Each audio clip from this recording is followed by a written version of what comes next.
What's going on, everybody? Welcome to a Friday edition of Mile High Hockey. Drew and Will with you, as always. A lot to unpack from a really exciting yet somewhat frustrating Avalanche game last night. I feel like we've had a handful of those this year.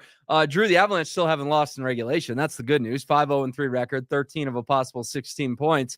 But the bad news is they once again don't secure that extra point for the third time in 8 games this year.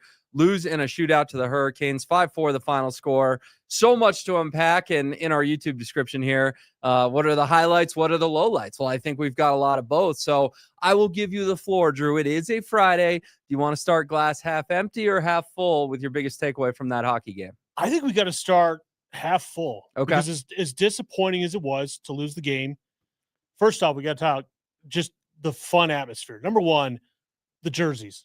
Incredible. They popped on TV. They were beautiful. Hard. Yep. Shout out to the TV broadcast for doing the score bug with the Hartford and Quebec. Yep. All that the pregame intro that was awesome. It just popped. It took me back to the old days, back before we had the Avalanche, watching the old Adams Division rivalries. It was super cool. Can't wait to see that 6 more times. Now, I also want to petition the NHL to get matchups against Carolina like 2 more times a year. Because every time we play the Hurricanes, it is incredible hockey.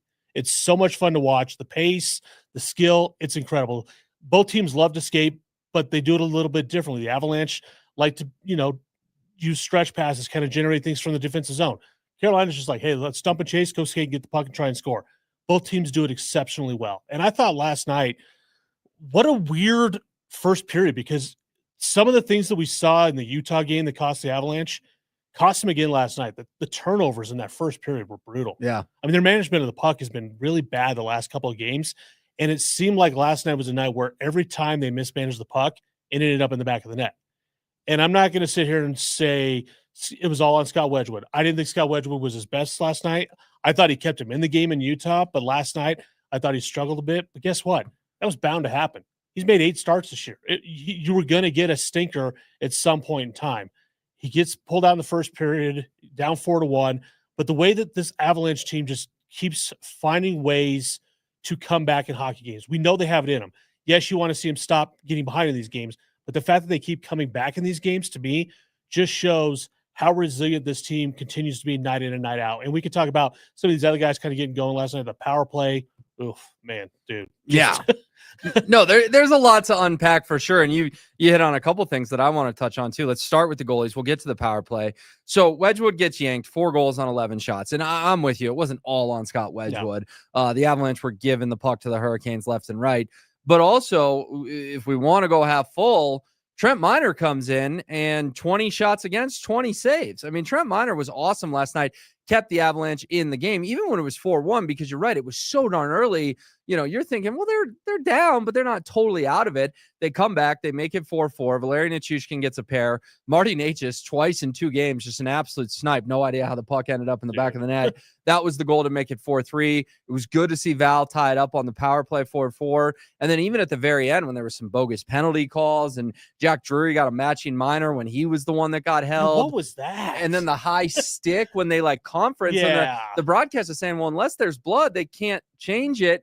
And then they conference and decide to call it. It was giving me flashbacks to the Broncos game of incompetent officiating. But regardless, Trent Miner survived all of that, survived a power play in overtime as well. And listen, Trent Miner, bless his heart, he's not going to be on the Avalanche for much longer because they're going to send him down when they bring Blackwood up. Maybe they carry 3 goalies. We can get into that if you want.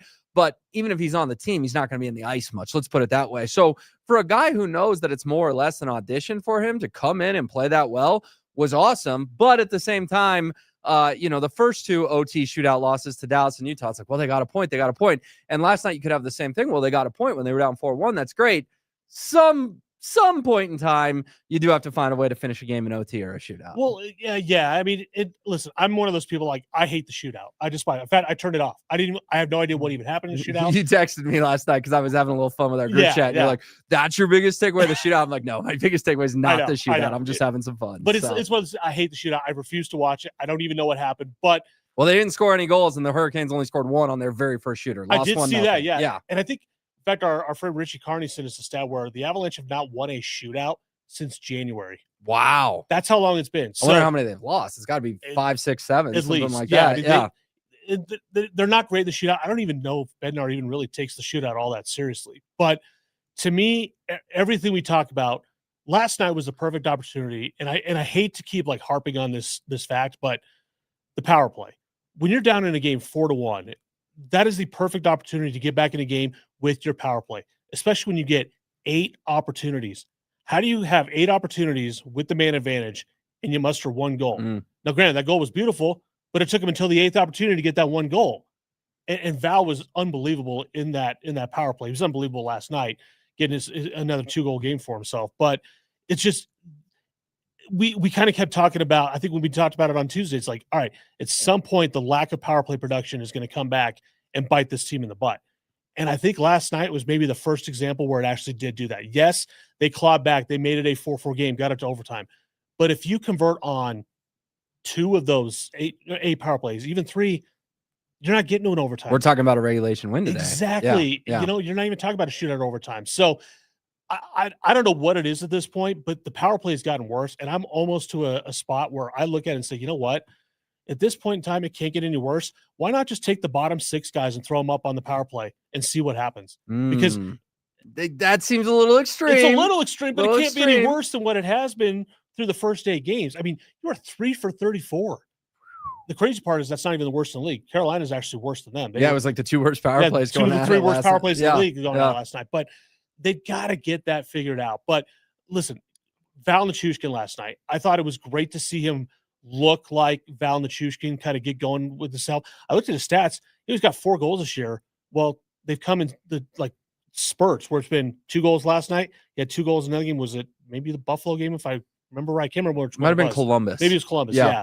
But other than that, he's been kind of held off the score sheet. So I kind of hope and look and say, all right, maybe last night was the night that Val Nichushkin finally can kind of get out the schneid. And he needs to, because Nathan McKinnon now pointless in back-to-back games. 2 out of the, or what is it, 3 of the last 4. He hasn't had a point. The second line honestly really hasn't done a darn thing so far this year. And it's been a little bit disappointing. And I think it kind of leads me to a conversation, not necessarily for today, but we may have to have the talk at some point here in the next week or so. It's like, at what point do we look at, Gabe Landeskog as kind of like a feel-good story and start wondering where we're going to actually get the production that we're kind of hoping for with him? I don't know. Maybe it's time to have that conversation. Maybe it's not. But listen, all things considered, you're still undefeated in regulation. You're one of 2 teams to have that distinction. You got a really fun back-to-back this weekend. Things are okay despite the fact you lost 2 games already this week since we've done the show. Yeah, and I agree with you that the Landeskog thing is something to unpack. Maybe not today, but I'm with you. It's like, Gabe's not doing this for fun. He's not doing it for standing ovations. Gabe's doing it because he wants to help the team win. And thus far, he probably hasn't helped the team win. I'm not going to quite meet you at the bottom 6 should be the power play. You don't want to see Jack Drury controlling the power play? Come on now. Not quite yet. Not quite yet. But here's what I will say something. Valerian Nichushkin's got to be on power play 1 moving forward. Do we agree on that? Because he's such a beast in the middle. The goal last night, it's a tied 4-4. You outlined it. It was such a scrap, nice play in front of the net. Lifted it over the goalie's shoulders. I think that's got to be a permanent change. Like, I'm with you that things need to be tweaked. And to me, the number 1 tweak is that 13's out there on power play. No question. Yeah. I mean, listen, having Victor Olofsson is out there, but talk about a guy who's done nothing this year. Nothing. I mean, all we kept hearing about is like, oh, his shot. And even on the power play, I think last night was maybe the first night we saw his shot on the power play. Still didn't really mean anything. I want to see a guy like Val Nichushkin, because part of the problem we talked about the other day is that this team doesn't get to the front of the net enough on the power play. They don't get the puck in the high danger areas. Well, who's the perfect guy to do that, to play in that bumper spot, to put the puck in high danger areas? Val Nichushkin. Arturi Lekkinen, I love the guy. I love the way that he gets to that, but he doesn't have the same type of body that can do the things that Val Nichushkin can do in front of the net. So I think it obviously starts there. You got to shoot more. I think they had, 12 shots on goal, I think, on those 8 power plays last night.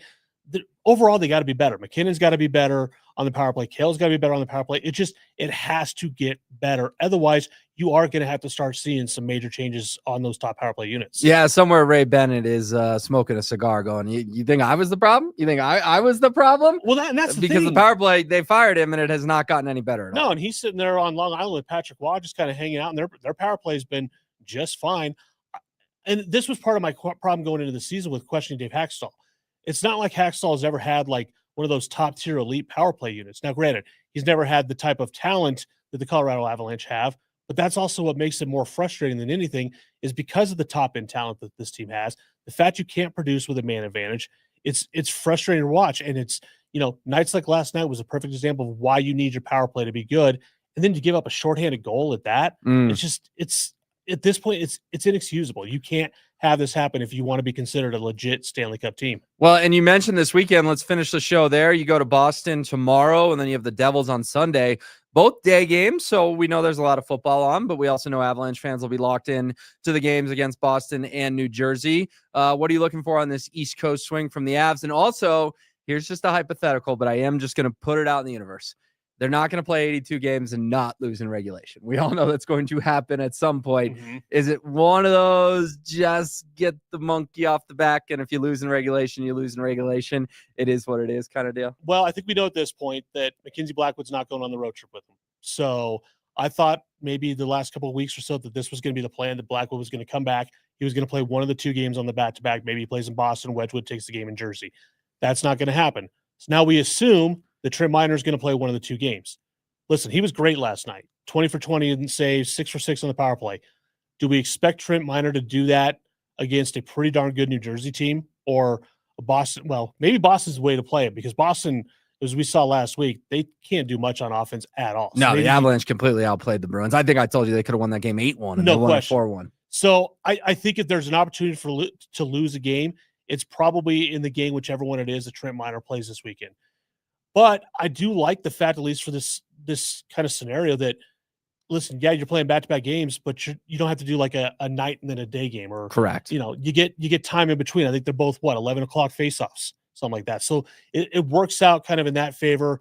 It's going to be a fun little road trip to see. It's always fun going to Boston. New Jersey kind of harkens back memories of the Stanley Cup, but I do kind of tend to think that they are going to suffer a loss this weekend. My guess would be it's probably in New Jersey on Sunday before they come back and play the Devils again on Tuesday. But we'll see. If they get the power play going, then it's probably a moot point, because this team they continue to do things that just find ways to win night in and night out, unless it goes to overtime, and then it becomes a struggle. Yeah, unless it goes to that shootout where no one can score a shootout goal for the Avalanche. But you're right, should be a fun weekend.